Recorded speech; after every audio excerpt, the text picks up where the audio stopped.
Hey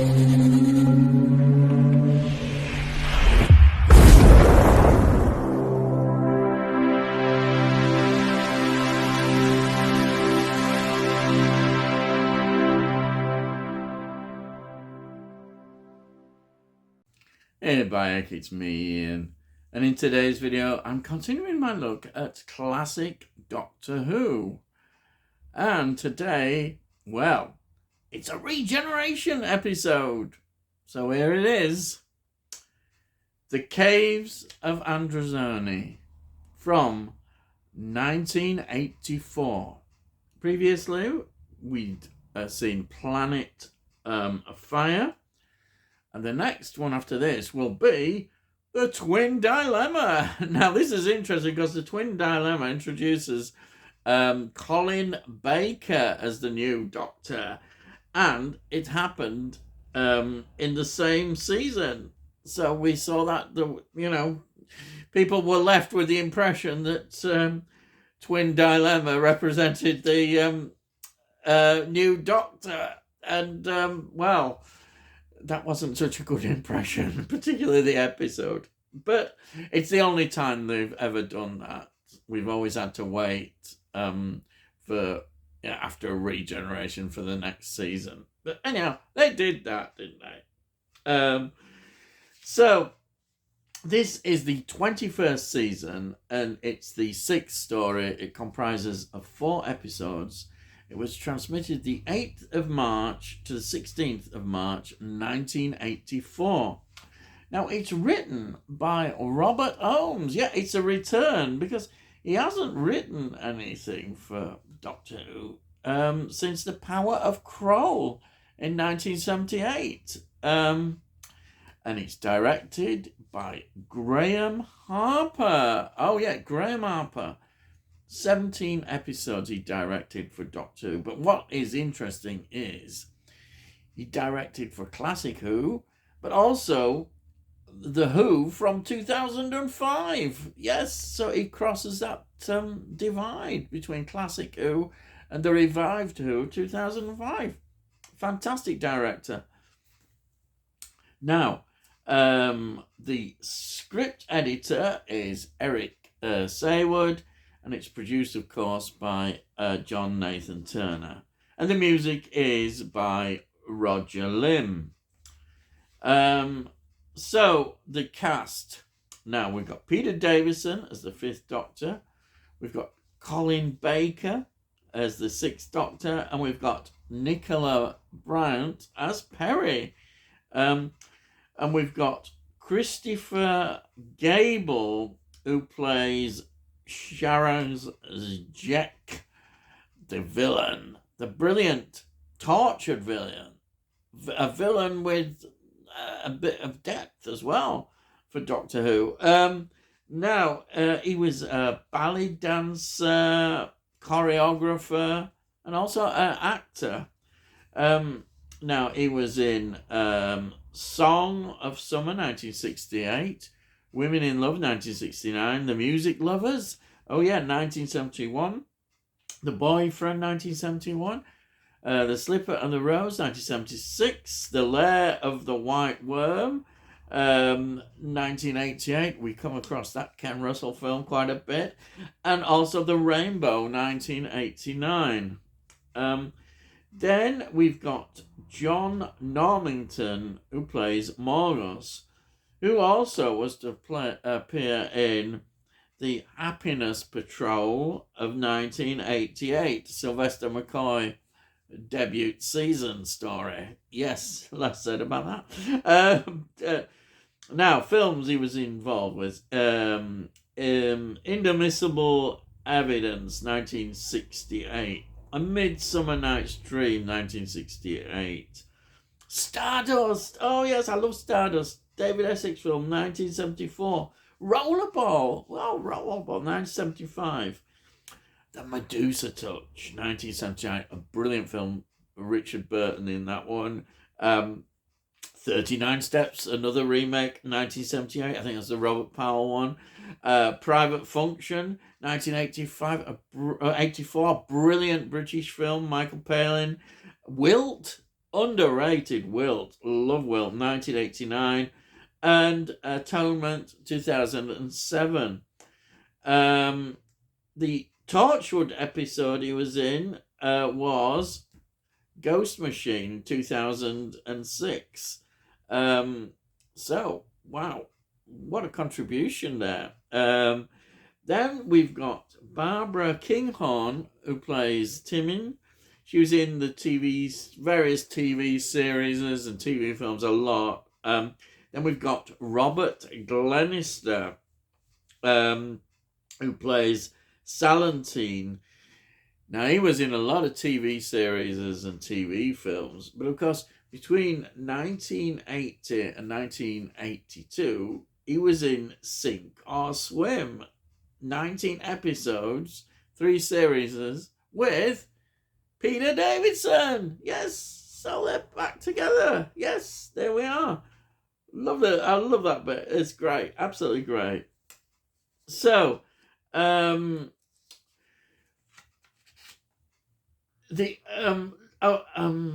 locations always important in Doctor Who, and we've been here before. It's the Masters Pit at Stowfield in Dorset. So we're back there again, and as usual, it always looks good. Amazing what they do with their location, mixing it up with all the studio work. But as I say, it's interesting again. Some scenes they wanted to film, they couldn't film. Certainly the 2 scenes that I mentioned. And because there were more strikes. Peter Davison seemed to suffer a lot in his tenure as Doctor with these strikes. Now,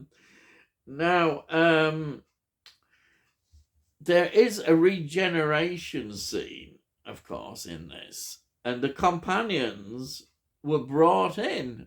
They were... so all the companions, we had Matthew Waterhouse, Sarah Sutton, Janet Fielding, Mark Strickson, Gerald Flood, and Anthony Ainley all returned just to do the scene on the regeneration that we see, which is fantastic. Now, let me just give you an idea about the plot, and then we'll look at it.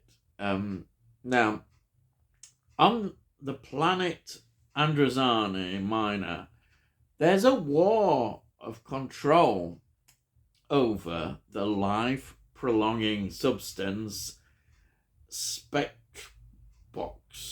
Now, this, as usual, if it's going to cause people to be clashing over something that extends your life, that is going to happen. And this is between the businessman Morgus and the android builder Sharag Zek. Great character, the android builder. Absolutely. What a character. And of course, in this environment, as usual, the Doctor and Perry arrive.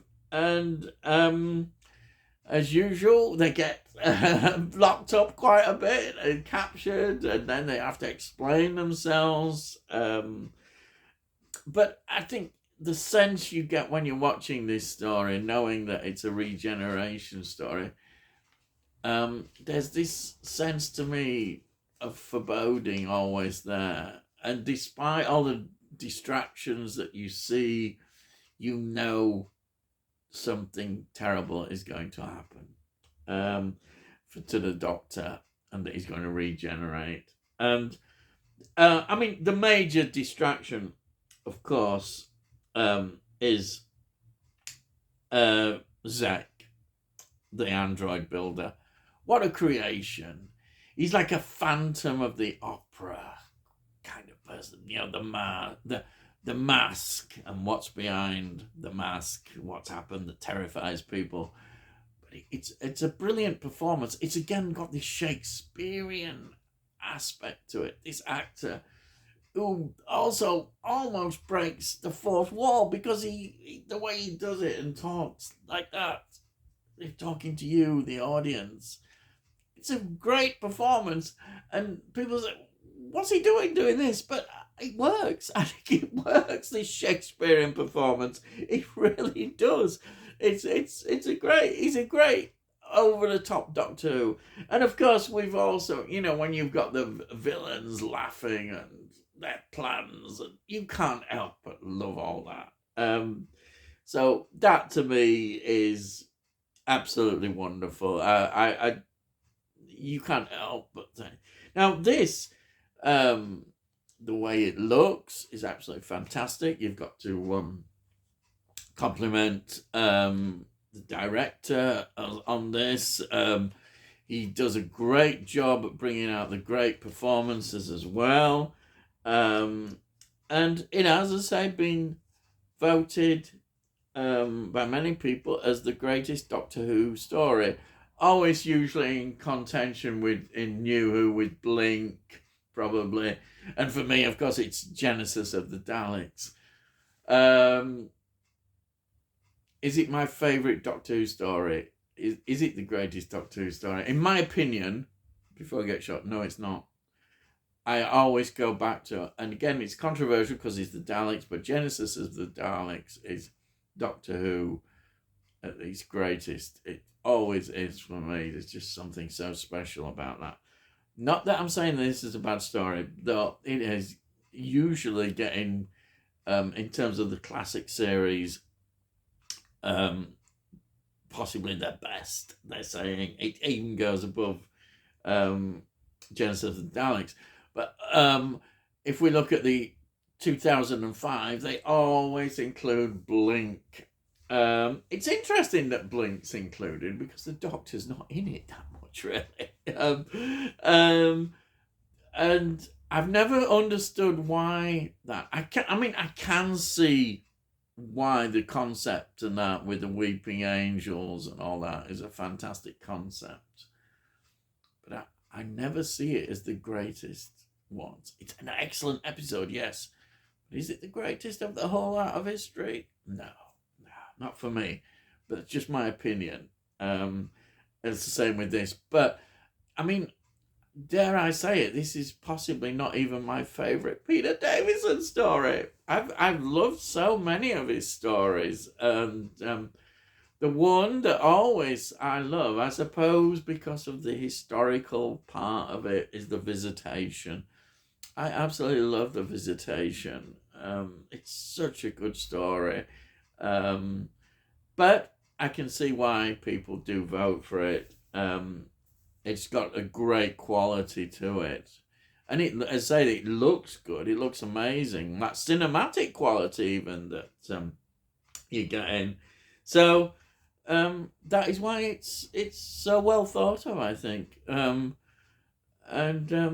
It's just my opinion on this, but a lot of Doctor Who fans rate this, so highly. And I can see why. Definitely. The performances are great, and I like the regeneration scene as well. And of course, as the Doctor does, it's always often part of that mythology as well about the Doctor. What a great character he is, that he gives up his life for somebody else, which of course is Perry, and that is a great thing. It's always great to see that, I think, in Doctor Who. It reminds you of what a great character and creation the Doctor is. And the modern writers should take a big leaf out of the stories like this. And this is where Doctor Who should be, writing brilliant stories. And that's all you need to do, because it speaks for itself. You don't need all the nonsense that they try and put in nowadays with these messages and what have you. You don't need that. The message, if you want to say a message, you don't need to, because the story tells that message in the story about the Doctor's character, about who he is. We don't need any people pointing it out. It's there. Enjoy it. Anyway, I'm sorry I've got off. Now, it's not had a DVD release. Blu-ray release. there you are. See, I've gone off. It's not had a Blu-ray release yet. So all we've got is this, the DVD. And this also was, I think, quite an early release in the DVDs. There's the things. So the special features are not that abundant. I was hoping there would be a good documentary. So when we get the Blu-ray release and the special edition, I'm sure they've done some great documentaries which will put a more better perspective about this story, I think, which they couldn't do. But I know, because I know it was an early release and they were doing that at first. They didn't do as many extras. There we've got this silver disc there, so there's not even any illustration on that. And then we've got the nice little pamphlet. But I say, this was a very early release, and it shows. But I think there's a good chance this year that we're going to get season 21. I think so. I hope so. Maybe it's awful. It just seems logical that they will release season 21 on Blu-ray this year. We haven't heard anything yet, but we might do. We might do over the next few months. I think by halfway through year we are now. I think they could well be pointing to a later release, say in October or what have you, or November, October-November period. So I think that's to come, and fingers crossed it will be this 21st season. So, but I look forward to that. Anyhow, I've been going on too much, haven't I, as usual. And now, if you like this video, please give this video a like, and also subscribe if you like what I do.